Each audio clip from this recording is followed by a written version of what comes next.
En el interior de un servicio crítico no quirúrgico podemos utilizar alcohol gel, siempre y cuando, como les digo, no hayamos tenido contacto con materia orgánica. Si está en el interior de un servicio crítico no quirúrgico, emplear antisépticos antes del contacto directo con el paciente. Los jabones antisépticos deben estar en condiciones de no contaminados.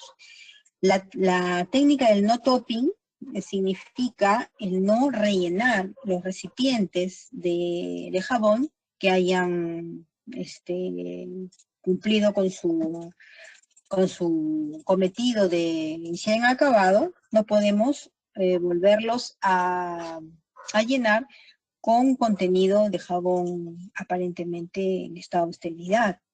Entonces, cada vez son más pequeñas las presentaciones de los jabones que se utilizan en la parte hospitalaria, porque cuando se compraban antes, se hacían adquisiciones de mayor cantidad en cuanto a centímetros cúbicos, se tenía la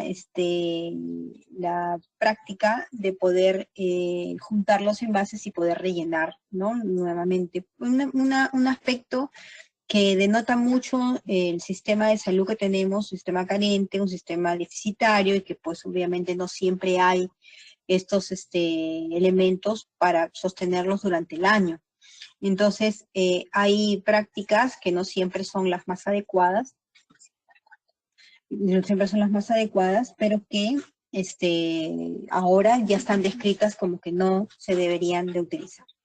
Las toallas no reusables deben ser de cortes individuales y no tipo rollos. Generalmente los papeles toalla ya los conocemos, tienen, ¿no?, un corte que permite no desperdiciarlos y que se adecúen, ¿no?, a nuestro secado de manos en forma correcta. Las autoridades competentes van a supervisar y monitorizar la adherencia del lavado de manos. No es lo mismo utilizar alcohol gel del lavado de manos convencional. Entonces, tendrán netamente sus indicaciones para poderlas trabajar y para poderlas utilizar. Dentro de las precauciones estándar tenemos el equipo de protección personal, artículos y elementos de protección que pueden utilizar el personal en forma única o de manera combinada, que le permita crear una barrera entre paciente, personal y objetos.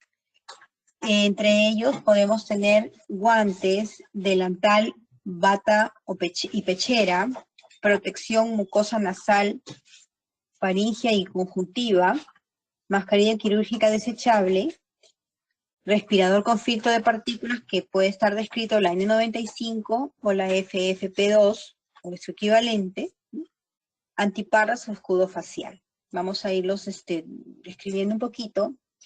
Estas situaciones están adquiriendo importancia ahora cuando hay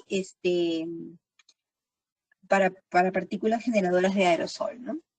Cuando utilizamos los guantes, los vamos a definir como aquellos elementos que van a impedir el contacto de la piel de las manos con fuentes contaminadas y evitan que se puedan colonizar con flora microbiana del paciente. Los guantes, al momento de utilizarlos, pueden ser guantes de látex, pueden ser guantes de nitrilo, pueden ser guantes de examen, guantes que cada uno tiene su importancia y su utilización adecuada. Entonces, cuando nosotros queremos hacer un procedimiento que no revierte esterilidad, podemos utilizar los guantes de examen o las manoplas no estériles. Y cuando necesitamos hacer procedimientos estériles, tendremos que utilizar los guantes quirúrgicos y guantes de nitrilo, utilizados porque son más largos, porque tienen un calce quizá mucho más de adherencia a la mano, pero que su empleo netamente son para manejo de sustancias cáusticas, sustancias o medicamentos, como lo son los quimioterápicos, que pudiesen, ¿no?, ingresar a nuestra piel y hacer algún tipo de reacción nociva. Entonces, los guantes de nitrilo tienen una importancia y un trabajo dentro de esta área. Su universalización dentro del uso quizás está dada por la poca porosidad que tiene, por ser más compactos, y que ante el riesgo, ¿no?, de la perforación, que sí ocurre a veces con los guantes de látex, dependiendo de las marcas, dependiendo de las calidades, entonces ofrece una garantía mejor. Los guantes no reemplazan la higiene de manos en ninguna situación. Hay que cambiarse de guantes entre atención y atención. Usar guantes solo cuando esté indicado su uso. Los guantes deben usarse si es que se utiliza mandilón con puño sobre el puño del mandilón. Cuando la intervención amerita abordar distintas áreas corporales, hay que utilizar un guante por cada área corporal. Y el cambio de guantes debe realizarse en cuanto se rompa. Ya hablamos de esto. Cuando hacemos la utilización de los guantes, el correcto retiro será pinzando, ¿no?, aquella área, ¿no?, de contaminado a contaminado, para poder retirar uno de los guantes por la parte no posterior y posteriormente coger con nuestras manos sin guante aquella parte no contaminada del guante de la mano opuesta para unir, ¿no?, uno, ¿no?, sobre el otro y hacer un puño y poderlos eliminar, siempre tocándolos por la parte interna. Entonces, hacer un pellizco, dice la técnica, no sobre la parte anterior del guante para hacer un doblez y poder trabajarlo de esa manera. Entonces, siempre tenemos que repensar nuestras prácticas al momento de estar en contacto con los accesorios de protección, porque definitivamente el definir el área contaminada, el área limpia, el área no contaminada, hace bastante para que el razonamiento del enfermero pueda saber cómo dirigirse. No puede darme lo mismo el coger una parte contaminada de la que no, porque obviamente lo que quiero es proteger. La bata o delantal, ¿no?, su función es impedir que el personal que lo emplee contamine la ropa, ¿no?, con procedimientos con riesgo de salpicaduras de sangre y otros fluidos corporales. Generalmente la bata o delantal está descrita para la utilización de precauciones por contacto que vamos a ver posteriormente. Pero definitivamente protege mi uniforme, protege lo que tengo debajo de la bata para poder después continuar haciendo mi atención. Debe cubrir desde el cuello hasta las rodillas y los brazos hasta los puños. Por eso no se concibe una bata de protección con manga corta. La bata de manga corta no protege. La idea es proteger brazos, proteger uniforme, por eso también su largo es importante. ¿Y por qué lo menciono? Porque las prácticas hospitalarias y carencia de los elementos a veces inducen al falso concepto que la bata o delantal me protege. Y utilizo un mismo delantal o una misma bata para todos los pacientes.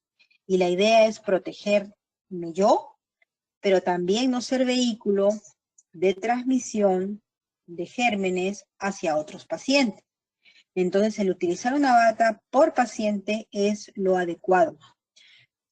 ¿Puede permanecer la bata delante de la cama del paciente durante todo el turno de atención? Sí, porque definitivamente es la bata con la que yo voy a proteger mi ropa de ese y atender a ese paciente. Pero no bajo ningún contexto debería utilizar un mismo mandil, una misma bata, un mismo delantal para atender a todos los pacientes porque estaría contaminando hacia ellos. La pechera es un elemento que ha adquirido una vitalidad ahora que se han hecho las normas para lo que es la atención del paciente en COVID-19. Se coloca sobre la bata, por la cara anterior del cuerpo, cubriendo del cuello hacia las rodillas. Debe ser de material impermeable porque esta pechera va a evitar que sangre y fluidos corporales, dependiendo del procedimiento que se realice, pueda contaminar el mandil. Entonces ahí tenemos, por ejemplo, un delantal de protección, ¿no?, que tiene sus características, pero que cubre, ¿no?, la parte anterior, que es la parte que recibe el mayor impacto de las soluciones o fluidos corporales cuando el paciente, por ejemplo, tose, cuando el paciente se le aspira, etc. O se le va a intubar.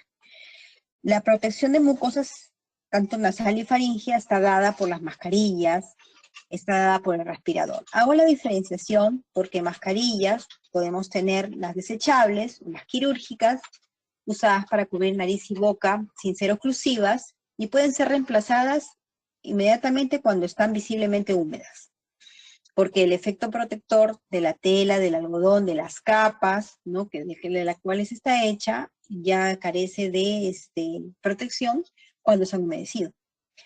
Y el otro protector de mucosa nasal y faringea son los respiradores con filtro de partículas.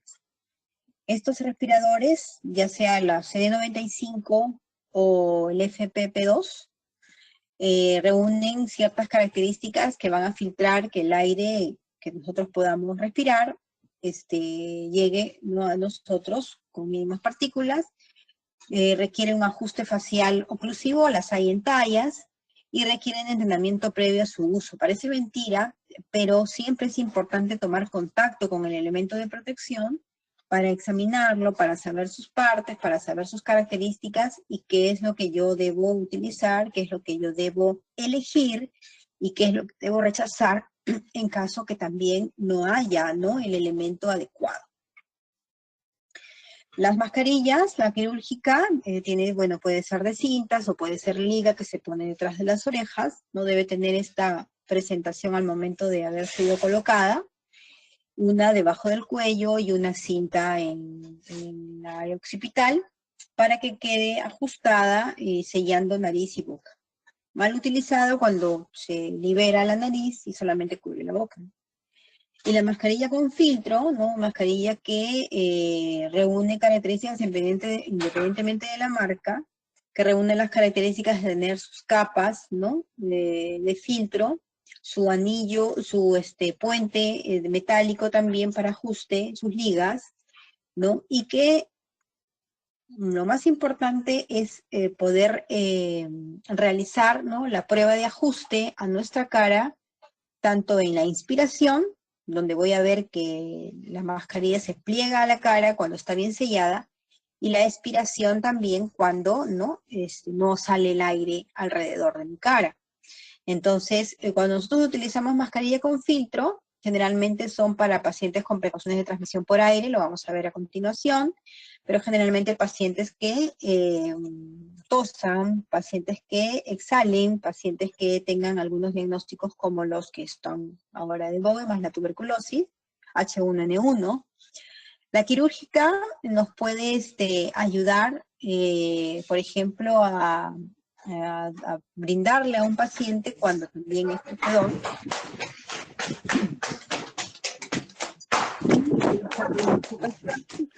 en relación a eliminar las mascarillas cuando hayamos constatado que tienen pues humedad, ¿no? En situaciones, por ejemplo, cuando trabajamos con el H1N1 hace unos años, la mascarilla se desechaba al término de la atención, porque se ha revisado documentos en los cuales con atención continua y colocación de esta mascarilla puede durar hasta 8 horas.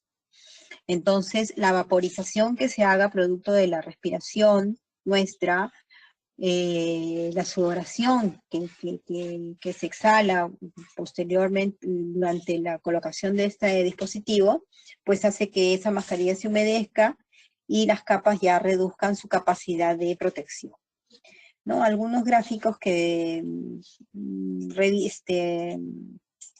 determinan un poco el sellado, ¿no? En las 3 diapositivas de abajo, ven cómo el colega presiona con su dedo, ¿no?, alrededor del contorno facial y hace la prueba, ¿no?, de inspiración y expiración para poder ver si es que el sellado es adecuado.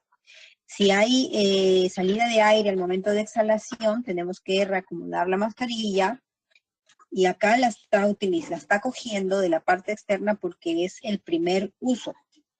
Cuando ya se ha atendido pacientes, no podemos manipular la mascarilla por la parte anterior como la están observando ahí que se puede colocar. Entonces solamente tiraremos de las ligas para poder haciendo la cabeza hacia adelante.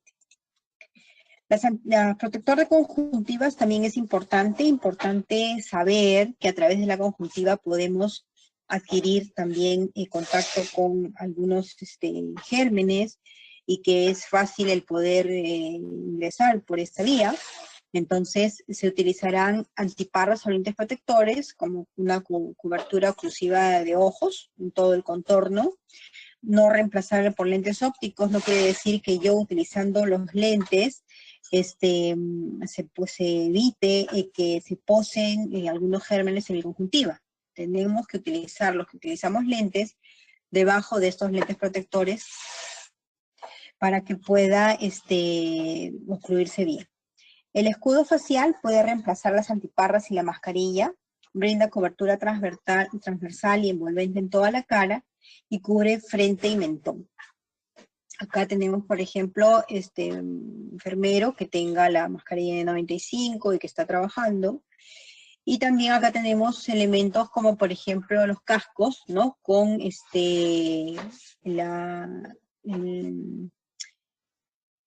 la película protectora que nos va a ayudar a poder, el visor, que nos va a ayudar a evitar que se contamine, ¿no? Al interior, sobre todo para procedimientos de aerosol, ¿no? Y que nos grafican un poco el diario trabajo y que cómo evolucionan los accesorios de protección de acuerdo a lo que tenemos que atender.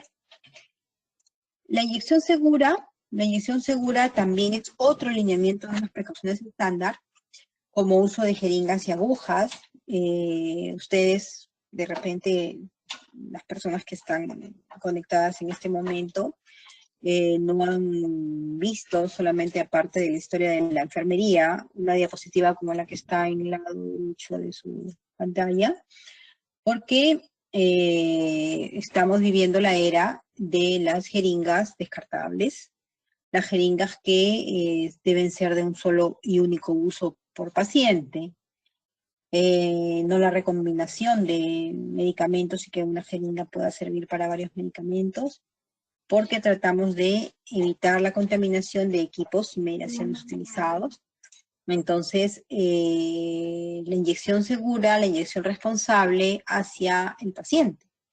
Entonces, no es que las prácticas del lado derecho eran malas, sencillamente los elementos con los que se contaban eran jeringas de vidrio, se hacían su correcta limpieza y desinfección y esterilización de los modos de esterilización que existían en la época, pero definitivamente ya la medicina va revolucionándose y va con muchas evidencias, van dejando atrás prácticas que no siendo malas, pues definitivamente ahora en este momento no reuniría las condiciones de bioseguridad. Creo que, bueno, en el PDF no me percaté de la omisión, pero la inyección segura conlleva el hecho de utilizar cajas para desecho de material punzocortante, y en la diapositiva les graficaba un uso correcto, ¿no? Como es el lado de la izquierda, ¿no? La caja preparada y lista para recibir el material punzocortante, y una caja de material punzocortante también, pero que tenía alrededor, ¿no? Una serie de elementos que no protegían, sino ponían en riesgo al personal, ¿no? Entonces la idea es descartar en estas cajas el material punzocortante, material que vaya a afectar, ¿no? a la persona, al operador, en cuanto a accidentes por función, y un aspecto, ¿no? completamente lamentable de una mala utilización porque hay varias marcas y varias presentaciones de estos elementos, de estas cajas para punzocortantes. Pueden haber de plástico, como pueden haber de cartón duro, pero bajo ningún contexto deben ser utilizadas ni tampoco descartadas al ser llenadas de esa forma. Entonces tenemos que proteger también al personal de limpieza dentro de estas buenas prácticas.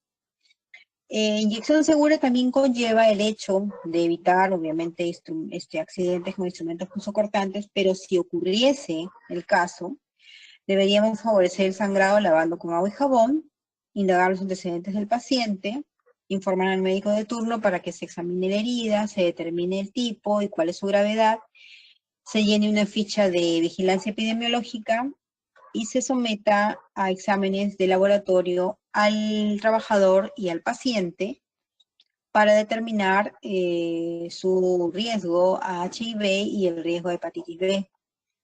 Y definitivamente de los resultados, pues empezar a utilizar antivirales. Entonces, la situación, ¿no?, radica en que las prácticas dentro de inyección segura conlleven a eliminar por completo aquellas malas prácticas en relación a elementos punzocortantes. No reencapuchar las agujas, sino, como nos ha enseñado, contra, ¿no?, el elemento o contra el, si tenemos necesidad de tenerlas que reencapsular, porque está muy lejos de repente el lugar donde se va a descartar el punzocortante, hacerlo contra la riñonera, contra el elemento que está llevando la jeringa, pero bajo ningún contexto utilizar la mano para poder reencapuchar, porque se ha visto por estudios de investigación que hay más riesgo de tener accidentes durante este procedimiento que la manipulación propia de una jeringa con su aguja. Entonces, si es que hay evidencia científica de esto, pues obviamente mejor no hacerlo. Otra precaución estándar es la limpieza y desinfección del ambiente. La limpieza y desinfección de los ambientes son importantes, pues los agentes infecciosos pueden sobrevivir en el ambiente en periodos de tiempo variable. La limpieza debe hacerse con agua y detergentes neutrales y proceder a la desinfección. Es importante descontaminar los ambientes y superficies hospitalarias. Puede ir desde la utilización de alcohol al 70% o solución de hipoclorito de sodio o amonio cuaternario, que es lo que se utiliza más en los ambientes hospitalarios. El amonio cuaternario para lo que son superficies y equipos, ¿no? Porque obviamente el hipoclorito de sodio deteriora también la parte externa del metal, la parte externa de las pantallas, que ahora son de uso táctil, los monitores, los ventiladores mecánicos. Entonces podemos también incurrir en algún deterioro del material, pero todas las personas que limpien, que utilicen estas sustancias o que limpien también derrames de secreciones y fluidos corporales deben utilizar los adecuados accesorios de protección, guantes, mandil, mascarilla. Y cada institución hospitalaria ajusta, ¿no?, sus programas de control de infecciones a lo que está escrito por la norma general y también a lo que pudiese ser utilizado, mejor utilizado en los ambientes. Entonces, se hace muy importante la vigencia de sus manuales de desinfección y esterilización, se hace muy importante el que sea de conocimiento de todos, se hace importante que podamos instruir al personal de mantenimiento, de limpieza, para que pueda hacerlo en forma correcta. Se hace importante que todos manejemos. Si, por ejemplo, llega un personal de limpieza nuevo a nuestro servicio, el enfermero lo orienta, no necesariamente el enfermero jefe. Llega una noche un personal de reemplazo, es importante que el enfermero maneje estas cosas porque va a saber orientar para que haga una desinfección terminal, que significa cuando se va de alta un paciente, qué es lo que debe limpiar y cómo lo debe limpiar, o para una desinfección rutinaria de pisos. No se barre en el ambiente hospitalario, se utilizan topas húmedas, hay personal que es alérgico a la lejía, hacen espasmo bronquial durante, ¿no? Entonces es importante utilizar las concentraciones adecuadas requeridas para todas las superficies, y eso lo deben manejar sus supervisores de las empresas de limpieza, lo debe manejar la central de esterilización que se encarga de vigilar estos aspectos, lo debe manejar la oficina de epidemiología, se debe manejar al interior del servicio. Entonces, no es que estemos ajenos a esto, por eso es que me parece troncal, importante, fundamental, que manejemos estos aspectos, que conozcamos, que reafirmemos estos aspectos, porque definitivamente nos va a ayudar a ordenar los servicios. Los productos químicos que existen no son los alcoholes, los compuestos clorados, los compuestos de amonio cuaternario, dentro de ellos el ultraldehído, dentro de ellos el SAFE, que se utilizan como elementos que van a desinfectar, ¿no?, superficies, ¿no?, equipos, y que nos van a ayudar a mantener aquellas superficies libres de contaminación. Dentro de estos ambientes hospitalarios también hay residuos hospitalarios, residuos biocontaminados que tienen un manejo primordialmente por ser patológico, altamente patológicos, ser manejados en bolsas de forma adecuada, rojas, los restos biológicos derivados de sangre, otros fluidos corporales, si se trabaja con muestras anatomopatológicas de igual manera, todo aquel material contaminado deberá ser descartado de esta manera y obviamente el personal de limpieza al ver estos elementos en bolsa roja sabe que son elementos contaminados. Residuos especiales, aquellos generados por los establecimientos de salud con propiedades físicas y químicas de potencial peligro, aquellos residuos radioactivos, residuos farmacéuticos, productos de soluciones para quimioterapia, fármacos caducados. No es responsable el botar o eliminar un fármaco al tacho de basura, sobre todo cuando está caducado, ¿no? Entonces es importante el poderlo abrir, poder descartar su contenido, o en todo caso devolverlo a farmacia para su posterior desecho. Entonces son situaciones que se plantean al interior de cada servicio y tienen su manejo. Residuos comunes, todo aquello que no se encuadre en las categorías anteriores y que pues están basura producida por oficinas, residuos provenientes de limpieza y mantenimiento de jardines, restos de alimentos sin contacto con enfermos. Entonces todos aquellos residuos que vayan, que no reviertan ese tipo de patologías, van en bolsa negra. Nuestro personal de limpieza, grandes colaboradores, ¿no? Grandes responsables de que estén las unidades bien dispuestas para que podamos tener esta bioseguridad en buena forma. También tienen sus entrenamientos, tienen sus especificaciones para trabajo, ven guantes de diferentes colores, por ejemplo, ahí, guantes diferenciados, que es una empresa responsable de limpieza, instruye, da este material a los trabajadores, y pues porque no es lo mismo desinfectar y limpiar sanitarios, no es lo mismo desinfectar pisos, no es lo mismo trabajar en áreas administrativas. Entonces, cuando vemos un trabajador de salud un trabajador de limpieza que tiene guantes amarillos, sabemos que está desinfectando superficies hospitalarias. Cuando tenemos un personal de limpieza con guante rojo, sabemos que está manipulando aspectos y elementos dentro de los sanitarios. Y verde, pues que está desinfectando pisos de áreas, consulta externa, administrativas. Entonces, son importantes estas prácticas para poderlas trabajar. Estos elementos o estas precauciones estándar que se utilizan van acompañadas también de precauciones adicionales. ¿Por qué? Porque no es lo mismo, ¿no?, manejar pacientes que tengan enfermedades que se transmitan por gotas, no es lo mismo tener pacientes que sus enfermedades se transmitan por aerosoles, o también que se transmitan por contacto.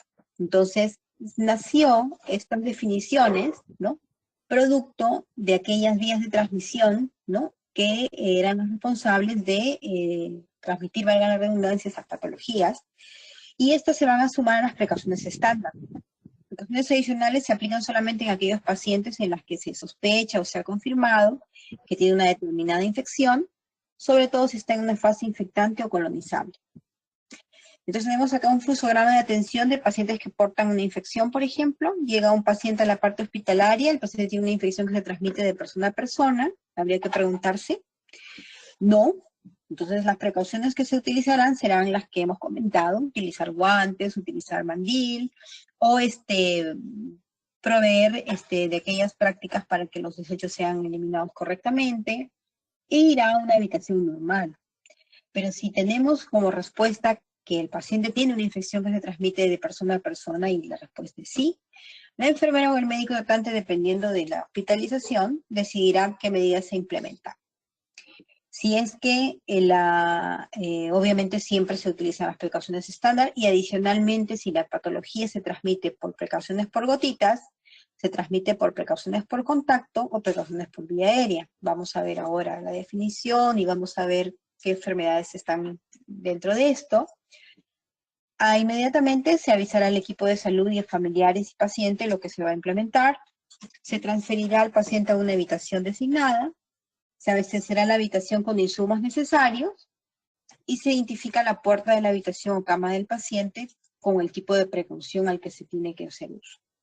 Entonces, definitivamente, estas cosas se tienen que activar para poder hacer una buena aislamiento del paciente. Entonces, los equipos de protección personal se van a utilizar de acuerdo a la exposición de los gérmenes y si su transmisión es por aerosol, por microgotas, gotitas o por contacto. Entonces, cuando estamos ante una exposición por aerosoles, se utilizará un tipo de protección que ahora vamos a ver. Si estamos ante la exposición por gotitas, también se utilizarán algunas. Y por contacto, ya sea directo o indirecto, también llevaremos algunos tipos de protección. Entonces es importante pasar de lo general a cómo se va a trabajar de acuerdo a las patologías. Cuando son precauciones adicionales de contacto, son aplicadas a aquellos pacientes que tengan gérmenes como Acinetobacter, Clostridium difficile, Pseudomonas, Klebsiella, Staphylococcus aureus, bacilos gram negativos o enterobacterias sensibles o resistentes a los antimicrobianos. Estos pacientes pueden ser portadores de diarreas, pueden ser portadores de incontinencia vesical o incontinencia intestinal, pueden ser aquellos pacientes tosedores, pueden ser aquellos pacientes portadores de una herida operatoria con abundante drenaje, y pueden ser aquellos pacientes que tengan exudados abundantes, los gran quemados, por ejemplo, que tienen mucha pérdida de líquidos o de plasma a través de las heridas impresionantes que tienen. Definitivamente, estos pacientes, por el tipo de fluidos que se emanan de su superficie corporal, pues están integrando este tipo de precauciones. ¿Qué tenemos como precauciones o principios básicos? La higiene de manos y el equipo de protección personal. La forma de transmisión más frecuente puede ser directa, donde la infección pasa del reservorio a la persona susceptible sin mediar elementos adicionales. O indirecta, cuando la infección pasa por un intermediario, que puede ser el ambiente, o puede ser, ¿no?, un personal de salud u otro paciente. ¿Es importante cumplir y utilizar los accesorios de protección? Sí. ¿Cuáles? Guantes desechables de látex o vinilo, higiene de manos antes y después de usarlos, bata de uso individual, comentábamos que no era una práctica importante, al contrario, nociva el hecho de utilizar una bata para todos los pacientes. Si no hay batas de material desechable, ¿no?, usar de textil, pero mantenerla en la sala para la atención de ese paciente hasta su egreso. Recambio y lavado diario. Utilizar los lentes protectores y la pechera ante la posibilidad de salpicaduras. Y les comento o les traigo, ¿no?, una lista de chequeo, porque definitivamente es importante el que lo hagamos, el que la colocación de estas accesorios de protección se hagan en forma correcta, su implementación, su colocación y su retiro.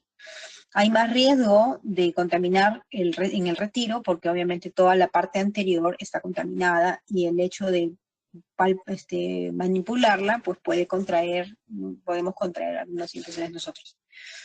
Cuando las precauciones adicionales son por gotitas, aplicables a las pacientes con las siguientes patologías: influenza, meningitis meningocócica, tos ferina, rubeola, parotiditis, adenovirus, coronavirus, ¿no?, SARS, MERS, transmisión por aire.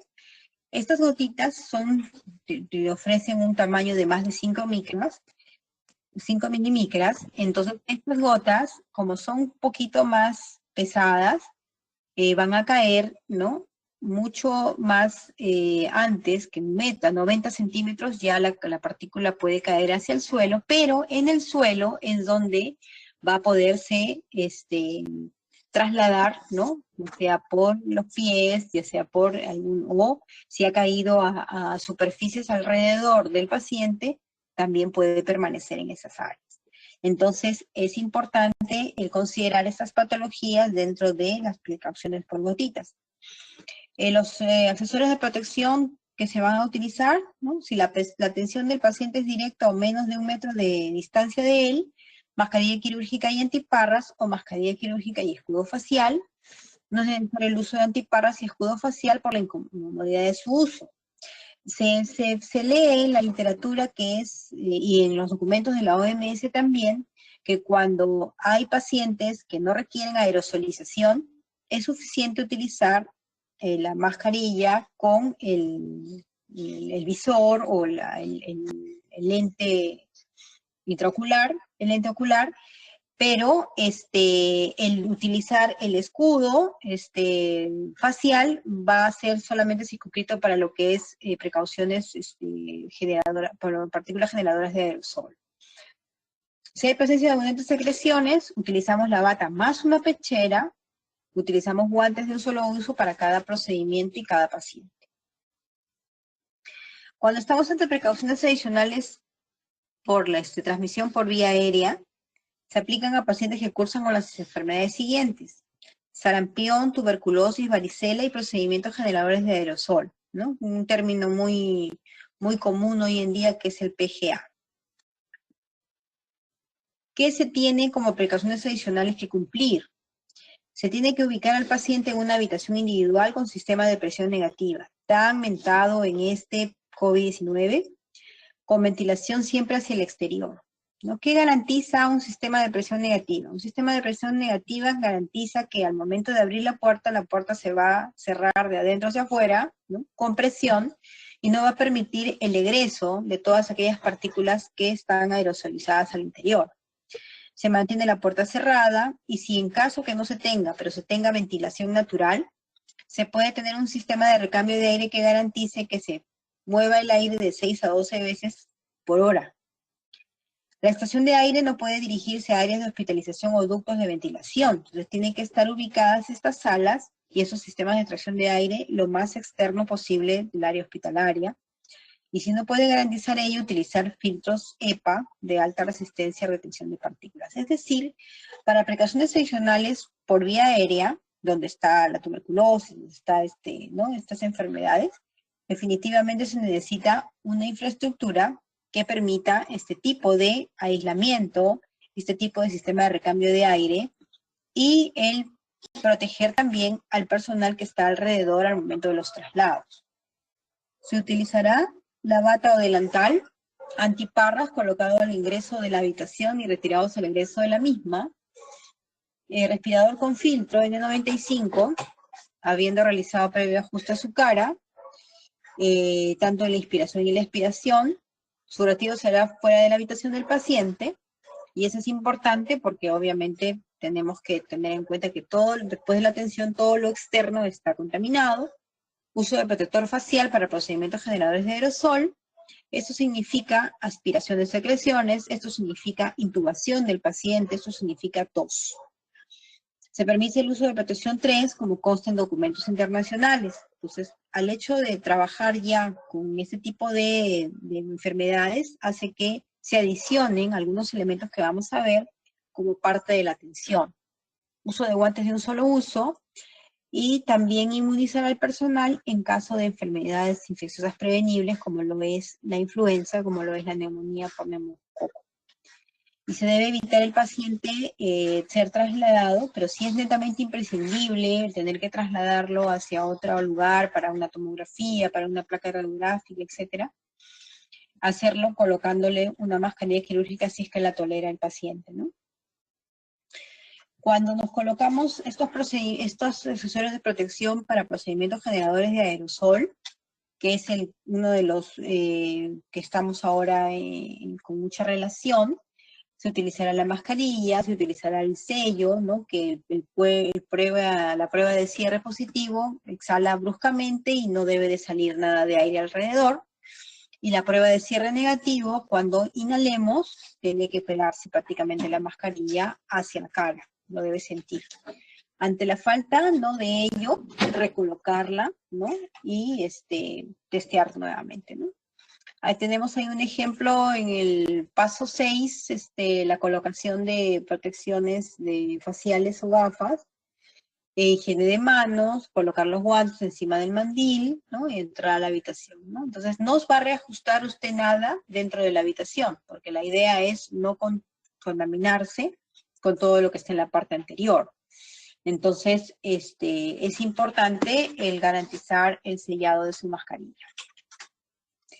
Les traía, ¿no?, una cosa muy interesante dentro de lo que ahora se tiene contacto por vía virtual con muchas asociaciones, con muchos cursos, etcétera.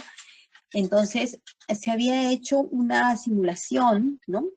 Y hay estudios con una alta evidencia que vieron y eso es de abril del 2020,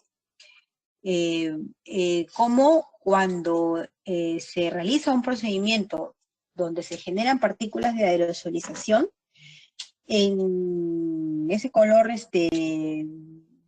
rosado, fucsia que ustedes ven, miren cómo hasta dónde, ¿no?, haya podido llegar la aerosolización de un paciente que se hizo una simulación para ser intubado, hasta dónde, al momento que tose el paciente, donde hay restos, ¿no?, de aerosolización en el cuello del paciente, en el cuello del trabajador, en el borde de la bata, en los hombros, ¿no?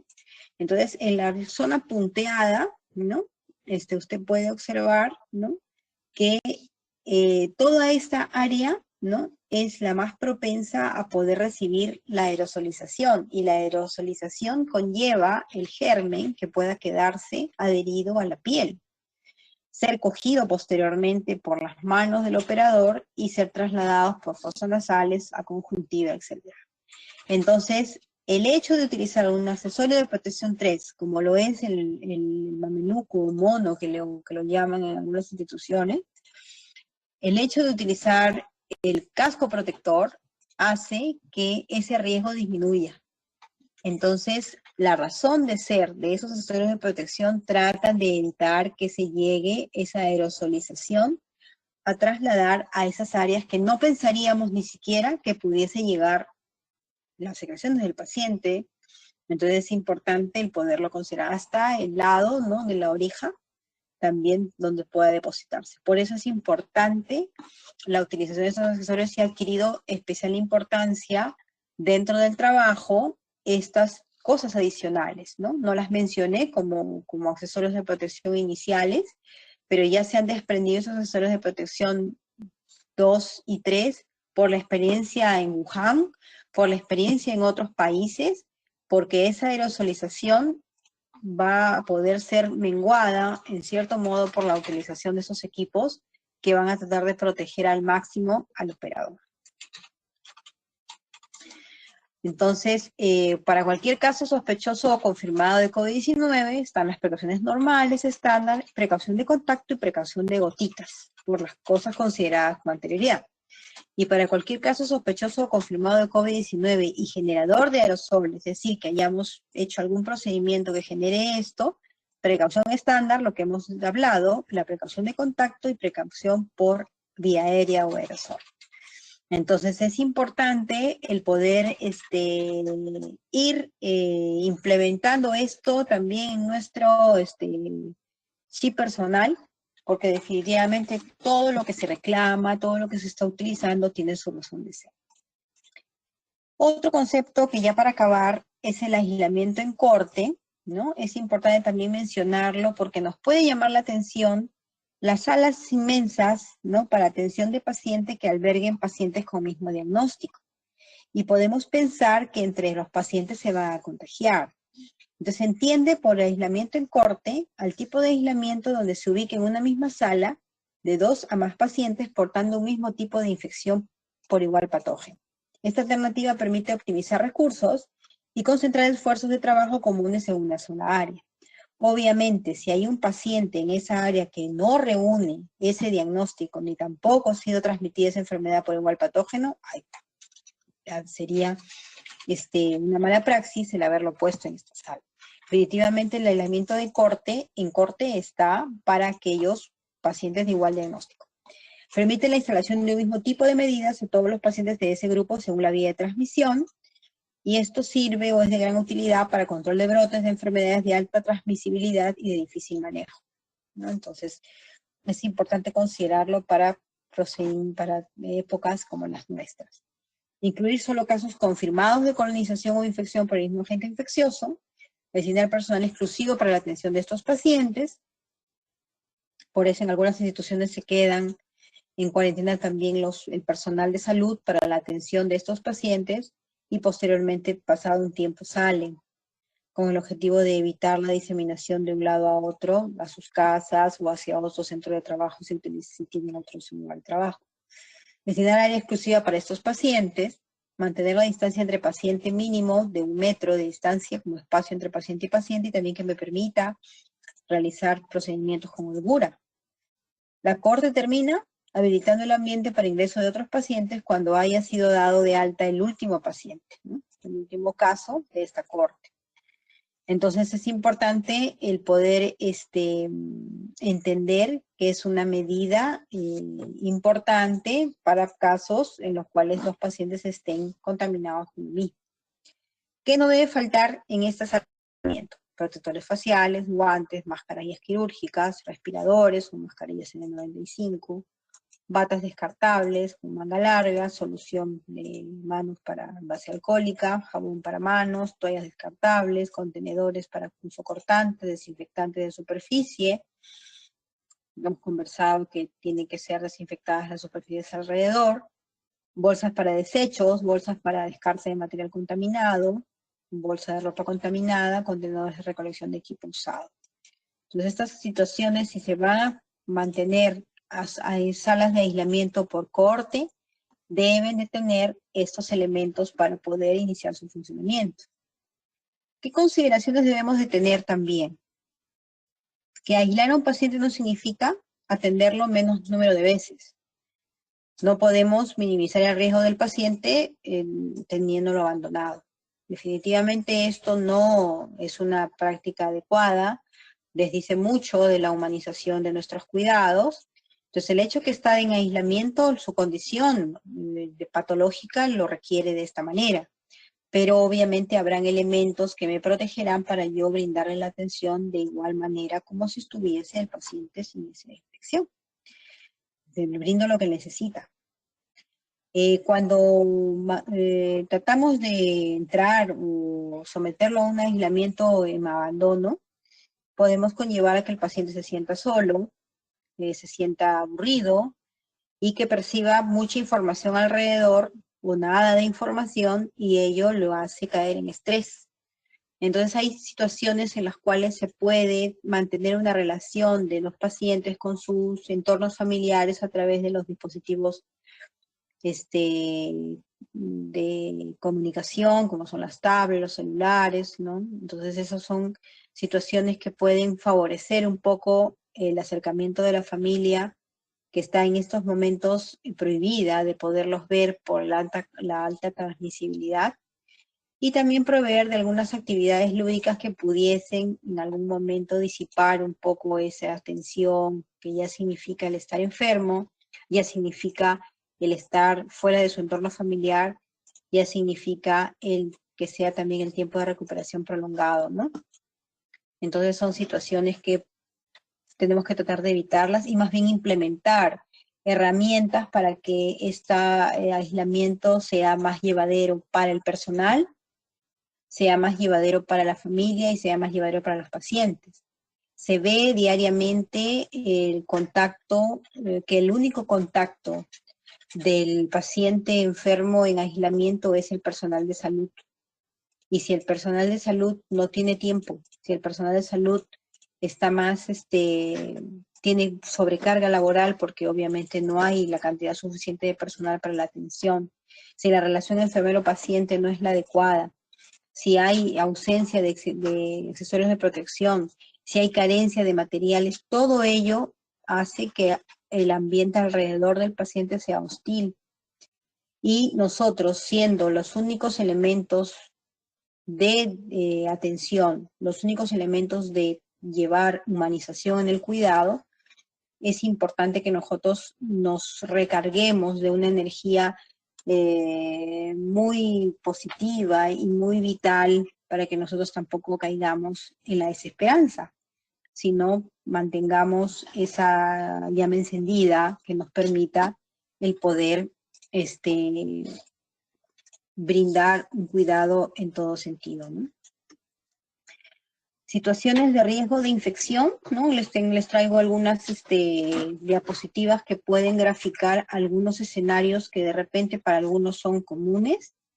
Por ejemplo, que estemos aspirando secreciones sin guantes, ¿no? Que fue rápido, que era inminente, que era importante que pudiésemos liberar la vía aérea del paciente de secreciones, sí es cierto, pero tenemos que tener un adecuado accesorio de protección.